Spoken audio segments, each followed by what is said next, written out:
Hi, thank you for your question. So this is in reference to me being a trans man who's had top surgery, but I chose to leave fat in my chest because I'm a bigger dude. I felt like it went better with my body composition, you know what I mean? And I also had to stop testosterone shortly after top surgery because my liver started to fail. So honestly, this was a fear of mine at first when I had to go off testosterone. I remember having a follow-up with my surgeon, and I brought it up, and he didn't know what to say. He's like, listen, your case is 1 in a million. Like, I've never dealt with this before. He had never dealt with somebody who had liver failure on T. I was having some other medical issues, surrounding it. He didn't know what to tell me, and he couldn't tell me straight out, like, oh, that's not gonna happen, because it would have been a liability issue, and I completely understand that. So when I first had to go off testosterone, I was concerned about it, because even though I chose to leave fat in my chest, top surgery doesn't just have to do with removing, like, tissue, fat, like, stuff like that. A lot of, usually with DI, which is what I got, DI with grafts, they also have a lot of masculinization tools, like I got liposuction to make it look more like a male's chest. I can't say this word, but I got it comes in 2. There's a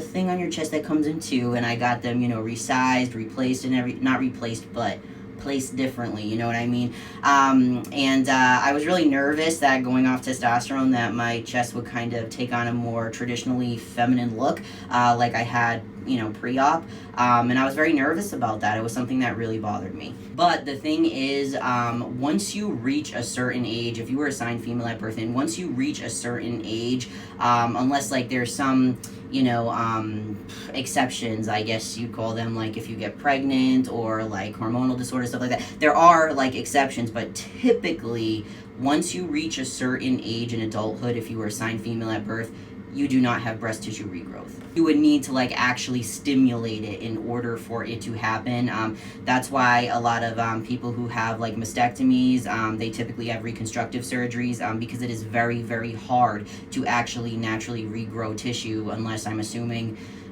there's stuff out there that does it, but naturally it can be very difficult. It's been like years since I've been off T. My top surgery looks exactly the same, so I didn't experience any of it, thankfully. But I do want to point out that in the case of like, potential regrowth or anything, even trans men who have like completely flat chests, they still have tissue left over. It's a misconception that they remove absolutely everything. They do not.